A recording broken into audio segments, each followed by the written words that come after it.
لا إله إلا الله لا إله إلا الله لا إله إلا الله محمد رسول الله أبدأ باسم الواحد حمدا له بالعابد صلى على محمد والآل وسلام الله أدعوك يا مولا لنا بأهل بدر بدرنا محمد نبينا صل عليه يا الله. السلام عليكم ورحمة الله تعالى وبركاته. الحمد لله رب العالمين، الصلاة والسلام على خاتم النبيين وعلى آله الطيبين وأصحابه الطاهرين والمسلمين والمؤمنين كلهم أجمعين، أما بعد. أعوذ بالله من الشيطان الرجيم. بسم الله الرحمن الرحيم. وأنفقوا مما رزقناكم من قبل أن يأتي أحدكم الموت فيقول ربي لولا أخرتني إلى أجل قريب. عن أبي هريرة رضي الله تعالى عنه قال قال رسول الله صلى الله عليه وسلم: أكثروا ذكر هذه اللذات الموتى. صدق الله العلي العظيم وصدق رسوله النبي الكريم ونحن على ذلك من الشاهدين والشاكرين. الحمد لله رب العالمين. புகழ் அனைத்தும் வல்ல இறைவன் அல்லாஹ் ஒருவனுக்கு சொந்தமானது. அருமைநாயகம் முஹம்மது முஸ்தபா ரசூல் கரீம் ஸல்லல்லாஹு அலைஹி வஸல்லம் அவர்கள் மீதும் அவர்கள் கொண்டு வந்த மார்க்கத்தை தனது வாழ்க்கையாக எடுத்து நடந்து வெற்றி பெற்ற உத்தம சத்திய சஹாபாக்கள், தாபிஈன்கள், தபா தாபிஈன்கள், வலிமார்கள், ஷுஹதாக்கள், சாலிஹீன்கள், நாதாக்கள், நல்லோர்கள், நம்மவர்கள், நம்முடைய குடும்பத்தாக அனைவரின் மீதும் அல்லாஹ்வுடைய அன்பும் அருளும் எந்தெந்தும் நிலையாக நிலைத்து நிரந்தரமாக உண்டாகட்டுமாக. ஆமீன்.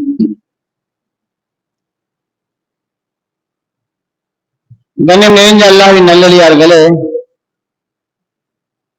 அல்லாஹ் சுப்ஹானஹு வ தஆலா தன்னுடைய திருமறையான் திருக்குர்ஆனிலே இப்படி ஒரு ஆயத்தை சொல்லுகின்றான்: خلقல் மௌத வல் ஹயாத. மௌத்தையும் ஹயாத்தையும் நாம் படைத்திருக்கின்றோம். லியப்லுவக்கும் அய்யுக்கும் அஹ்ஸனு அமலா.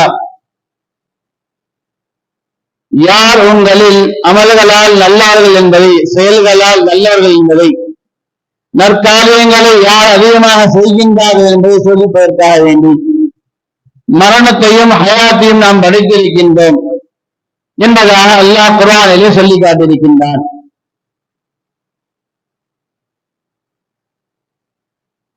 உலகத்தில் இறைவனால் படைக்கப்பட்ட அத்தனை வஸ்துக்களும் ஒரு நாள் இறந்து போகும் அல்லது அழிந்து போகும் என்பதில் யாருக்கும் எந்த ஒரு சந்தேகமும் இல்லை. குல்லு மன் அலைஹா ஃபான் வ யப்கா வஜ்ஹு ரப்பிக தில் ஜலாலி வல் இக்ராம் என்பதாக அல்லாஹ் சுப்ஹானஹு வ தஆலா திருக்குர்ஆனில் இப்படி ஆய்வு சொல்லியிருக்கின்றார். குல்லு மன் அலைஹா ஃபான், அத்தனையும் அழிந்து போகக்கூடியதுதான். அல்லாஹ்வுடைய அந்த வஜ்ஹ் மட்டும்தான்,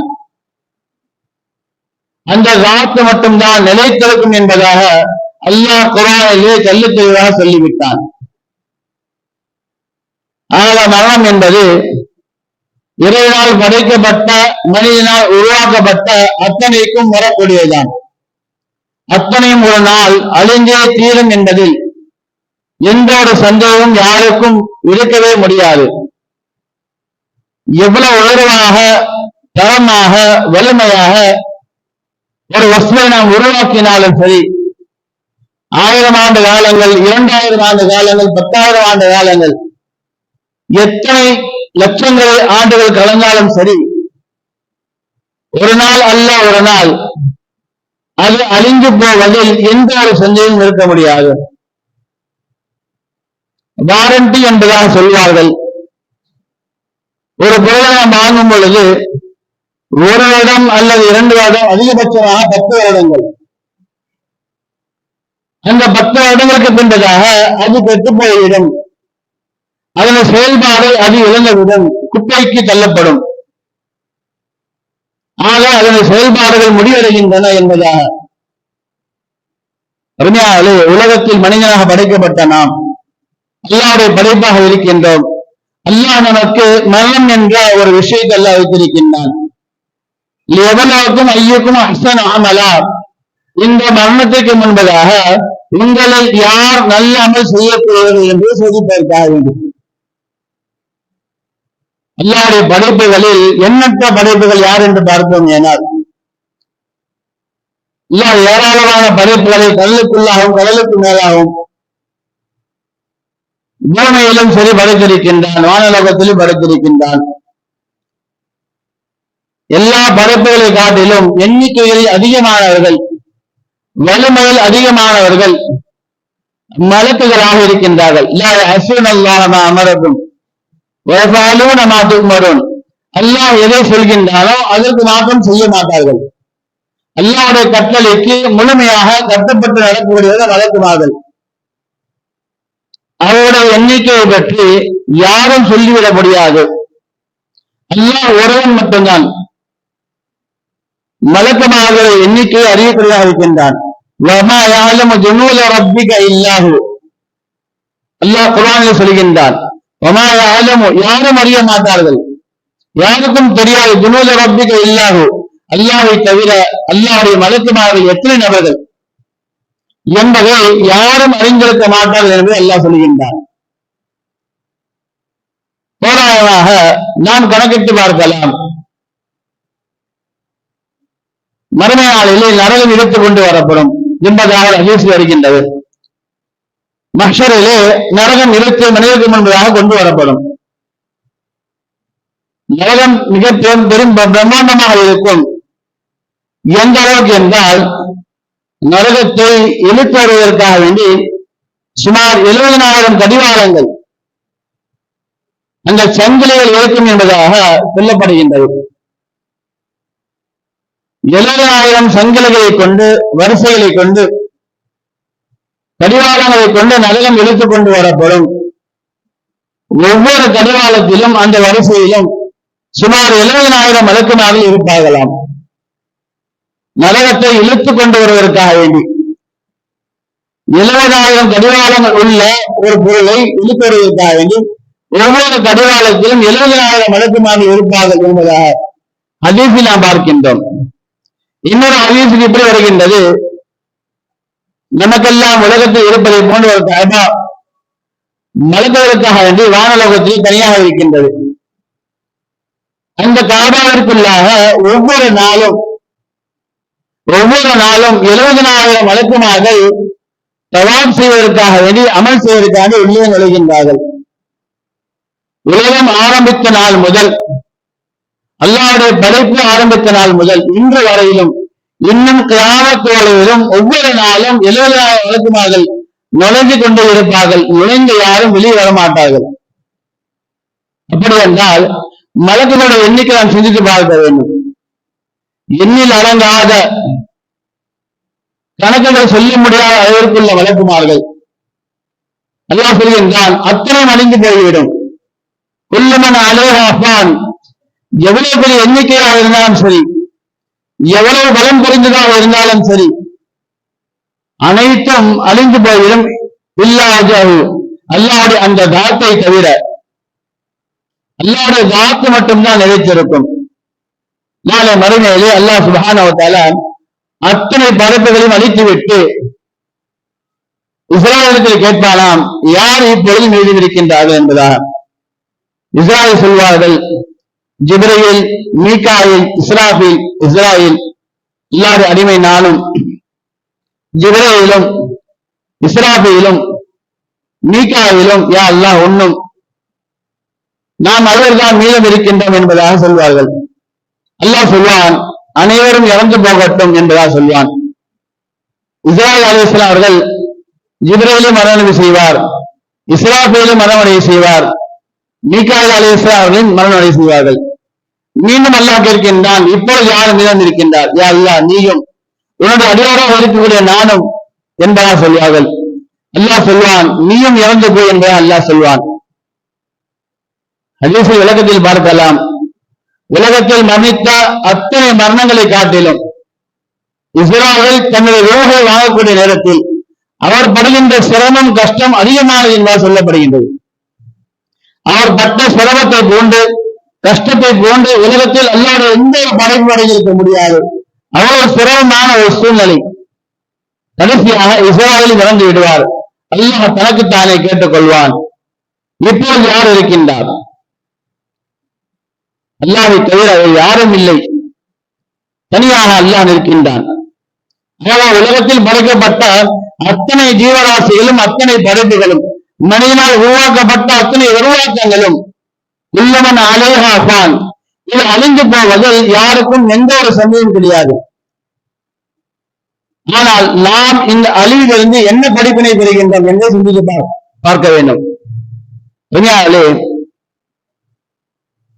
ஒரு இழப்பு நமக்கு ஏற்படுகின்றது, ஒரு சிரமம் நம்மை அடைகின்றது, ஒரு சோதனை நம்மை அடைகின்றது.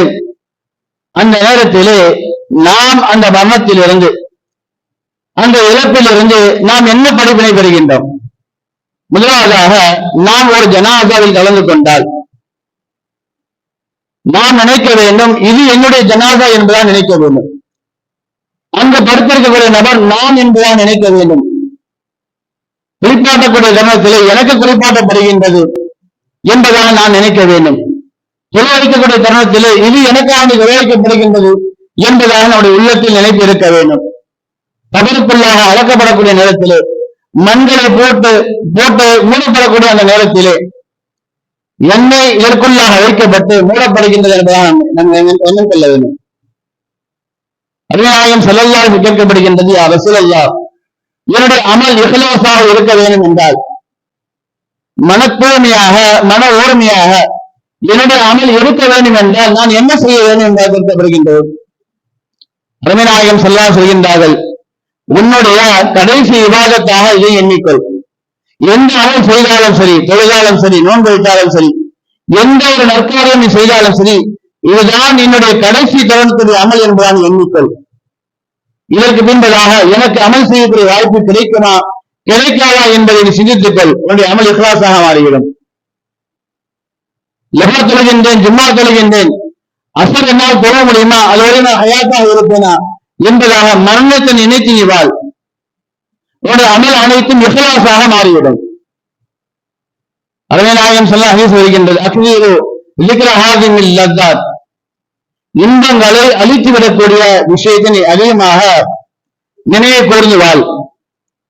இன்பங்களை தொலைத்து விடக்கூடிய அழித்து விடக்கூடிய விஷயங்களை நினைவுகளை அதிகமாக நினைவு கூர்ந்து வாழ். அதுதான் மரணம் என்பதாக சொல்கின்றார்கள்.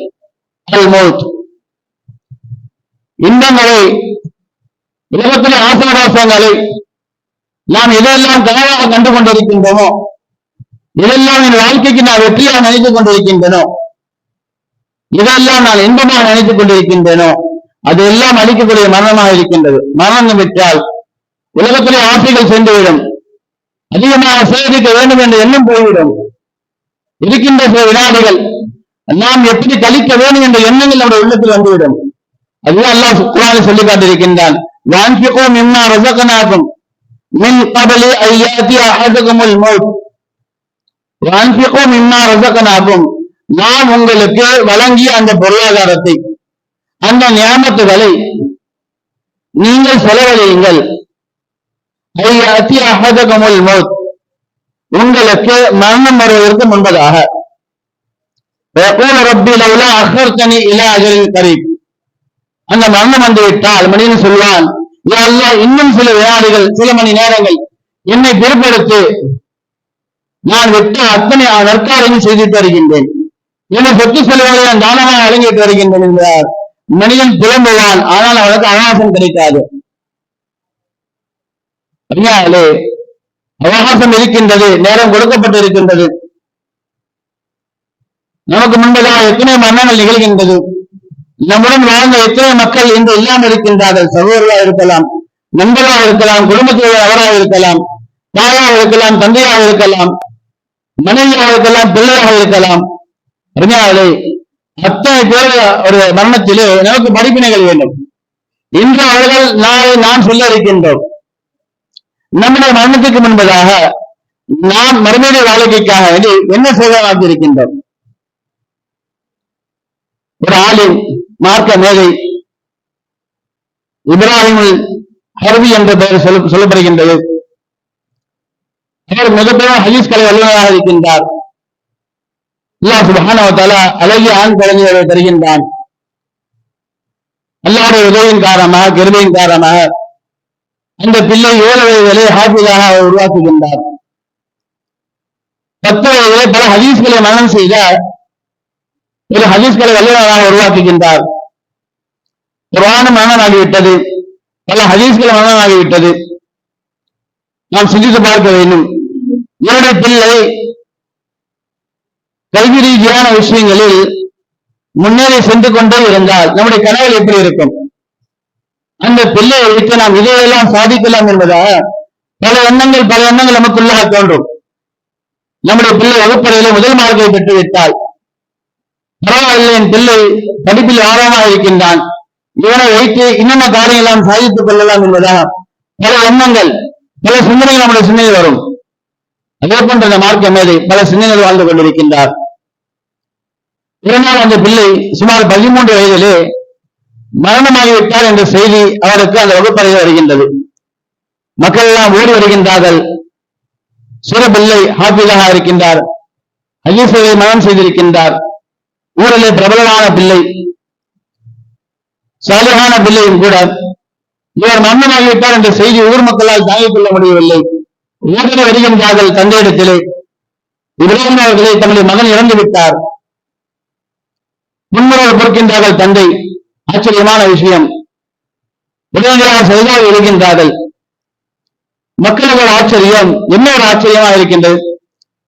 மோசமான பிள்ளை, இவருடைய முயற்சியின் காரணமாக அந்த பிள்ளைக்கு குர்ஆனை மனனம் செய்ய வைத்திருக்கின்றார், ஹதீஸ்களை மனனம் செய்ய வைத்திருக்கின்றார், பெரிய கனவுகள் வாழ்ந்து கொண்டிருந்தார்.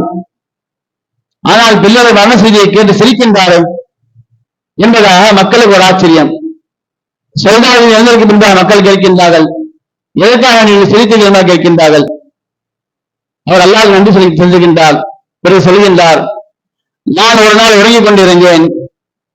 அந்த உறக்கத்திலே எனக்கு கனவு ஏற்பட்டது. நான் மஹ்ஷரில் இருப்பதை போன்று, மஹ்ஷர் மைதானத்தில் நான் இருப்பதை போன்று ஒரு கனவு கல்கின்றேன். மக்கள் எல்லாம் அந்த வெயிலுடைய உஷ்ணத்தின் காரணமாக தாகத்தில் தத்தளித்துக் கொண்டிருக்கின்றார்கள். தொலை தூரத்திலே சிறு பிள்ளைகள் தன்னுடைய கரங்களில் தண்ணீரை வைத்துக் கொண்டு வருகின்றார்கள். நாங்கள் எல்லோரும் அந்த பிள்ளைகளை நோக்கி இரண்டோடினோம். நானும் சென்றேன், ஒரு பிள்ளையிடத்தில் தண்ணீர் கேட்டேன். அந்த பிள்ளை சொன்ன வார்த்தை, அல்லாஹ் சுப்ஹானஹு வ தஆலா எங்களுக்கு ஒரு கட்டளை இருக்கின்றான்.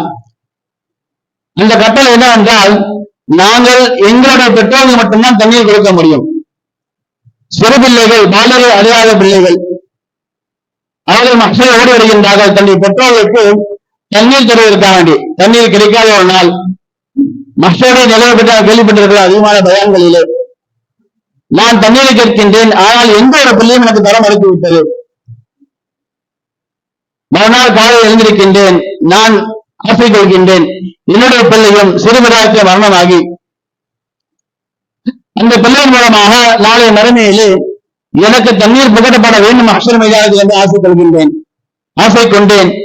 அல்லாஹ் அந்த துஆவை, அந்த ஆசை எல்லாம் கபூல் செய்து கொண்டான். அதற்காக சிரிக்கின்றேன் என்பதாக அவர் சொல்கின்றார். அருமையானது, இங்கு 2 விஷயங்கள் நாம் கவனிக்க வேண்டும். குழந்தையை எப்படி வளர்க்க வேண்டும் என்பதாக அவர் சொல்லித் தந்திருக்கின்றார். சிறுபிராயத்தில் குழந்தைகள் இறந்து விட்டால் அது சிரமமாக இருந்தாலும் கூட அதன் மூலமாக மறுமையில் என்ன நிகழ்வு என்பதை அவர் நினைவு வைத்ததன் காரணமாக அதை கொண்டு அவர் அல்லாஹ்வை புரிந்து கொண்டார். குழந்தைகள் இறந்து விட்டால் அந்த இறப்பிற்கு பகவான் ஆனாலே மறுமையை அல்லாஹ் மிகப்பெரிய ஒரு சுபத்துவத்தை அல்லாஹ் தருகின்றார். மஹ்ஷர் மைதான தண்ணீரை தருகின்றார். 2வது படிப்பினை, என்னதான் பாசம் வைத்து வளர்த்தாலும் சரி, தாயாக இருக்கட்டும், தந்தையாக இருக்கட்டும், சகோதராக இருக்கட்டும், பிள்ளையாக இருக்கட்டும், யௌம யஃபிருல் மர்உ மின் அஹீஹி வ உம்மிஹி வ அபீஹி என்று அல்லாஹ் குர்ஆனிலே ஒரு ஆயத்தில் சொல்கின்றான். நாளைய மஹ்ஷரிலே தாயை பார்த்து தந்தையும், தந்தையை பார்த்து தாயும், மகனை பார்த்து பெற்றோர்களும், பெற்றோர்களை பார்த்து பிள்ளைகள் இறந்து வருவார்கள் என்று சொல்கின்றான். அதனாலே நாளை மறுமையிலே என்னுடைய நிலை என்பதா என்ன என்பதால் நான் புரிந்து கொண்டிருப்போம். யாருக்கும் யாரை பற்றி உண்டான கவலை கண்டிப்பாக இருக்காது. நாளை மஹ்ஷரிலே என்னுடைய பிள்ளை எனக்கு தண்ணீர் தர வேண்டும், என்னுடைய தாகம் அங்கு தீர வேண்டும், என்னுடைய பிள்ளை இறந்தாலும் பரவாயில்லை, எனக்கு அந்த நேரத்திலே என்னுடைய தாகம் தீர வேண்டும் என்ற ஒரு எண்ணம் கண்டிப்பாக ஒவ்வொரு மனிதனுக்கு இருக்கும். ஆக மஹ்ஷர் மைதானத்திலே யாரும் யாருக்கும் கண்டிப்பாக உதவி செய்ய மாட்டார்கள். அந்த மரண வாழ்க்கைக்காக வேண்டி நாம் நம்முடைய மரணத்துக்கு முன்பதாக என்ன தயாரிப்பு செய்கின்றிருக்கின்றோம் என்பதை நாம் சிந்தித்து பார்க்க வேண்டும். குறுகிய காலம் மனித வாழ்க்கையில் அல்லாஹ் சுப்ஹானஹு வ தஆலா 4 விதமான தரஜாக்கள் எல்லாம் வைத்திருக்கின்றான். 3 தரஜாக்கள் விசாலமான வாழ்க்கை உள்ளது. ஒரே ஒரு தரஜா இந்த உலகத்திலே வாழ்க்கை குறுகிய காலம் உள்ளது. சொல்வார்கள், காமத்திற்கும் தக்பீர் தஹ்ரீமாவுடைய தக்பீருக்கும் இடைப்பட்ட உள்ள நேரம் தான். குழந்தை பிறந்தவுடன் பாங்கு சொல்லப்படுகின்றது, இகாமத் சொல்லப்படுகின்றது. ஜனாசாவுடைய தொழிலே காமத்தும் கிடையாது, பாங்கும் கிடையாது. இதை இரண்டாக எடுத்து பார்த்தால் மனித உலகத்தில் வாழ்க்கை இருக்கின்றது. பரலான தொழிலே இகாமத்திற்கு பிறகு தக்பீர் தஹ்ரீமாவுக்கு மத்தியிலே எவ்வளவு நேரங்கள் இருக்குமோ, இங்கு போனால் 10 வினாடிகள் 20 வினாடிகள் இருக்கும். இந்த வினாடி கணக்குதான் உலகத்தில் வாழ்க்கை என்று சொல்வார்கள். குறுகிய காலம் அல்லாஹ் சுப்ஹானஹு வ தஆலா நமக்கு ஒரு வாய்ப்பாக அல்லாஹ் தந்திருக்கின்றான். இந்த காலத்திலே அதிகமாக மரணத்தை நினைவு கூர்ந்து அல்லாஹ்வுக்கு பிடித்தமான வாழ்க்கை வாழக்கூடிய பாக்கியத்தில் மறுமைக்குண்டான தயாரிப்புகளை செய்யக்கூடிய பாக்கியத்தை எல்லாம் தந்தல் விரிவானாக. அல்ஹம்துலில்லாஹி ரப்பில் ஆலமீன். அஸ்ஸலாமு அலைக்கும் வரஹ்மத்துல்லாஹி வபரகாத்துஹு. சுன்னத்துல் இன்ஷா அல்லாஹ் தொழுகை பிறகு ஜனாஸா நடைபெறும்.